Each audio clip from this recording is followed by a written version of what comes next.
La poudre de protéines est un des compléments alimentaires les plus utilisés dans l'industrie du fitness et de la musculation. On pourrait même dire le complément alimentaire le plus utilisé. Elle possède ce statut pour diverses raisons. La première raison, c'est sa praticabilité. Deuxième raison, elle contient des protéines de haute qualité. Et troisième raison, elle est très rentable au regard de son efficacité et comparée aux autres produits sur le marché. En plus de cela, elle est validée par plusieurs recherches prouvant sa sécurité alimentaire, ses propriétés de renforcement musculaire et son amélioration de la fonction immunitaire et de l'inflammation. Avec les solutions possibles sur le marché, choisir sa boîte de protéines peut être un casse-tête. Dans une série de plusieurs vidéos, je montrerai comment optimiser l'efficacité des protéines à travers 4 points.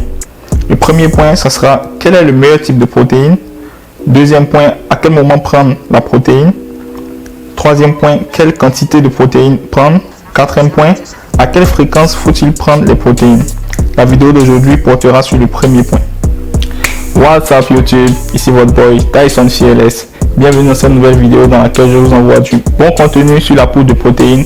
Restez jusqu'à la fin de cette vidéo, ça sera une vidéo très courte, je pense que vous ne serez pas dessus. Let's go. The secret of getting ahead is getting started. Don't limit yourself.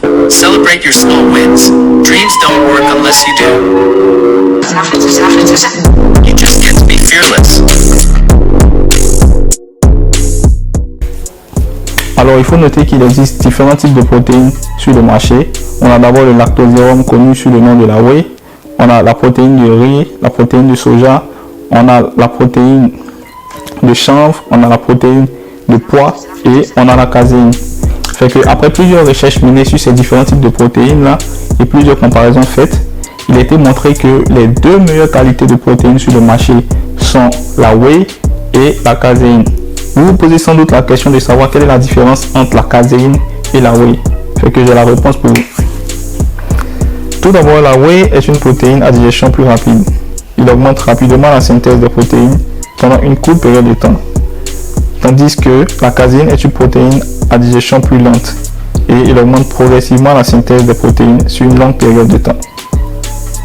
Quelle est la meilleure protéine entre la whey et la caséine? Fait que les études ont été faites et voilà le résultat. Fait que les études ont montré que la whey est une meilleure qualité de protéine par rapport à la caséine.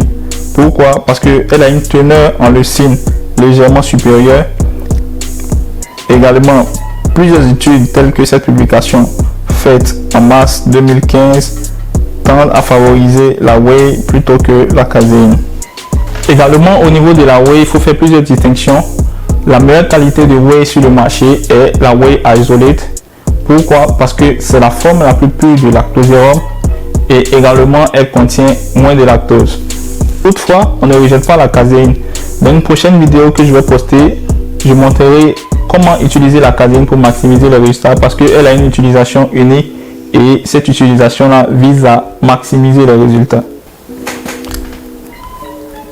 Alors, qu'est-ce qu'il en est pour nos amis véganes qui ne consomment pas de protéines animales? On les a pas oubliés et on a du contenu pour eux également. Fait que voici ce que j'ai trouvé sur la protéine végétale. Alors, selon cet article apparu dans un journal de nutrition, les poudres de protéines végétales ne stimulent pas la synthèse des protéines musculaires comme la caséine et le lactosérum. Néanmoins, cela peut être compensé en ingérant une grande quantité de protéines végétales. Et également, il faudrait s'assurer que vous consommez suffisamment d'acides aminés essentiels par le biais des sources alimentaires.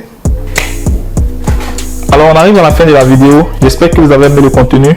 La prochaine vidéo parlera de à quel moment prendre ces protéines. Fait que ça sera du bon contenu comme ce que je viens de poster. Si vous avez aimé la vidéo, n'hésitez pas à liker, n'hésitez pas à commenter, n'hésitez pas à vous abonner. Et surtout, suivez-moi sur ma page Instagram. Je poste plein de contenus fitness, des choses éducatives. Je pense que vous allez aimer aussi ce que je poste là-bas. Fait que vous connaissez la formule.